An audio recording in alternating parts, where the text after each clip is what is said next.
तो दोस्तों ये डायग्राम हमारे सामने आया है।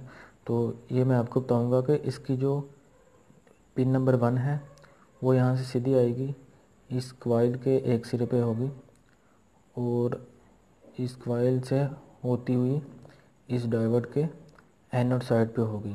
तो ये पिन 1, ठीक है। और नंबर 2 पे आ जाएं तो ये GND होती है, ग्राउंड के साथ होगी। तो दोस्तों जो नंबर 3 वाली पिन है इसकी, तो ये 3 वाली पिन ये जाएगी यहाँ से सीधा ये LED के माइनस पॉइंट पे, ठीक हो गया। तो ये जो फोर पॉइंट चौथा पॉइंट है हमारा, ये हमारा होता है दोस्तों EN सिग्नल का, जो डायरेक्ट CPU से आता है। तो यहाँ पे आपको एक कैपेसिटर, फिल्टर कैपेसिटर देखने को मिलेगा, एक रेजिस्टेंस मिलेगी और ये आता है सीधा CPU में। तो दोस्तों नंबर 5 पे अगर आ जाएं तो नंबर 5 ये हमारा यहाँ से होते हुए ये हमारा 5 नंबर ये जा रहा है हमारा ये डायोड की कैथोड साइड से। तो यहाँ पे आपको एक कैपेसिटर भी मिलेगा जो फिल्ट्रेशन करता है। तो ये हमारा 5वां पॉइंट फीडबैक, इसे हम फीडबैक पॉइंट भी कहते हैं। तो ये IC को फीडबैक करंट देता है, बैक करंट देता है, तो फीडबैक देता है ये IC को। तो ये हम इस पॉइंट को फीडबैक पॉइंट भी कहा जाता है ऐसे।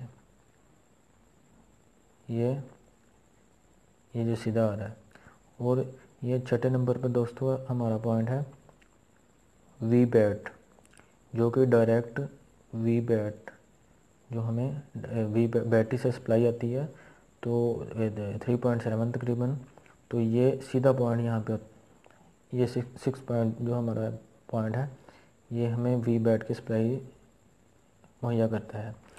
तो दोस्तों हमें इसके 1 2 3 4 5 6 पॉइंटों के बारे में तो इन्फॉर्मेशन हमारे पास आ गई है।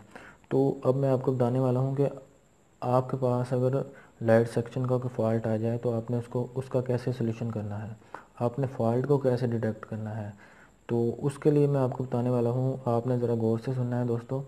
तो उसके लिए ये सबसे पहले आपने इसका ये VBAT वाला पॉइंट, छोटा पॉइंट आपने चेक करना है कि यहाँ पे 3.7 सप्लाई 3.7 वोल्ट की सप्लाई यहाँ पे आ रही है कि नहीं। तो आपने मल्टीमीटर लेना है और मल्टीमीटर के साथ उसको 20 वोल्ट पे सेट करके आपने ये 6 वाले पॉइंट पे चेक करना है कि आपके 3.7 वोल्टेज आ रहे हैं कि नहीं। तो दोस्तों अगर आपके 1.37 वोल्ट आ रहे हैं तो दूसरा स्टेप आपने क्या करना है, आपने इसका EN सिग्नल चेक करना है। तो दोस्तों ये जो EN सिग्नल है ये इसकी बहुत अहमियत है इस IC में। ये अगर EN सिग्नल इसको मिलेगा तो इसने फिर स्विचिंग स्टार्ट करनी है, इसने फिर जो है वो स्विचिंग करनी है। तो अदरवाइज़ ये अगर EN सिग्नल इसको ना मिले तो ये IC कुछ नहीं कर सकता। तो इसलिए ये EN सिग्नल आता है डायरेक्ट CPU से। तो CPU जब हम लाइट को ऑन करते हैं तो CPU इस IC को एक कमांड देता है। वो कमांड क्या देता है, वो कमांड वोल्टेज की शक्ल में देता है। वो यहाँ पे आपको वोल्टेज मिलेंगे 1.8 वोल्ट। ये यहाँ आपको 1.8 वोल्ट मिलेंगे।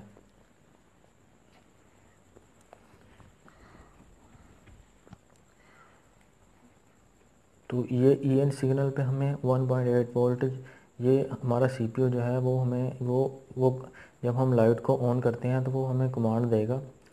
तो वो कमांड क्या देगा, वो कमांड 1.8 वोल्ट की शक्ल में देगा। और यहाँ पे ये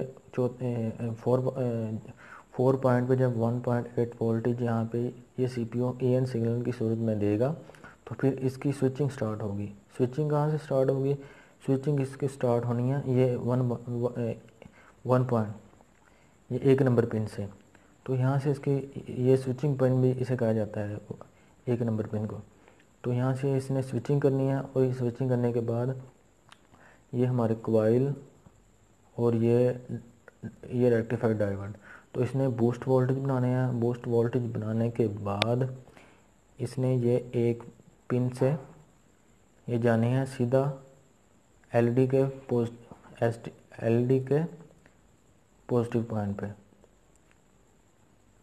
तो यहाँ पे जाना है इसने सीधा। तो तो ऐसे हमारी लाइट वर्क करती है। तो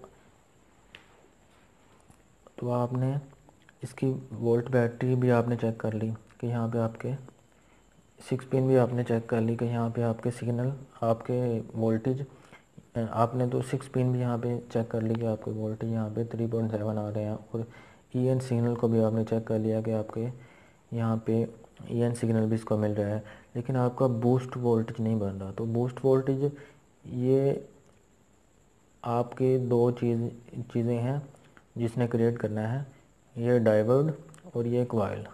तो मैं आपको एक और बात बता दूं कि ये जो डायोड और ये कॉइल है ना, तो ज़्यादा हाई पोटेंशियल वोल्टेज यहाँ पे क्रिएट होते हैं, तो यहाँ पे इसका बहुत ज़्यादा मसला आता है।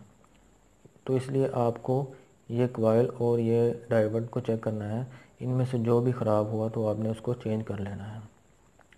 अगर आपकी कॉइल भी ठीक है, आपका डायोड भी ठीक है, तो फिर आपने और आपका EN सिग्नल भी ठीक है और इनपुट वोल्टेज भी ठीक है, तो फिर आपका IC ख़राब है, तो आपने इस IC को चेंज करना है।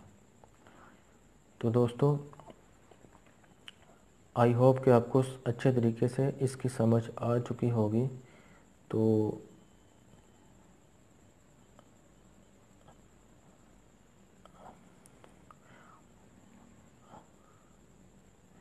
आपसे गुजारिश है कि आप मेरे चैनल को सब्सक्राइब करें और इसको आगे शेयर करें ताकि दूसरों की भी मदद हो सके। तो ग्रुप्स में ऐसे मैसेज मिलते हैं जो कभी कोई स्नैपशॉट लेकर वो कहते हैं कि इसका हल एनी सोल्यूशन, तो मेरे मोबाइल की लाइट नहीं ऑन हो रही, एनी सोल्यूशन। तो ऐसे तो वो पोस्ट पढ़ने के बाद मैंने ये फ़ैसला किया कि मैं ग्रुप में ये पोस्ट सेंड करूँगा। तो इससे ये है कि जिसको लाइट सेक्शन के बारे में जानकारी नहीं है, इन्फॉर्मेशन नहीं है, तो उस तक ये पहुंच जाए। तो इसलिए आपसे गुजारिश है कि आप इसको ज़्यादा से ज़्यादा शेयर कीजिए और इसको समझने और इसको अच्छे तरीके से समझने की कोशिश करें, ताकि आपके पास कोई भी लाइट सेक्शन वाला मोबाइल आए तो आप इसका फॉल्ट अच्छे तरीके से डिटेक्ट करके उसका सलूशन आप कर लें। तो दोस्तों,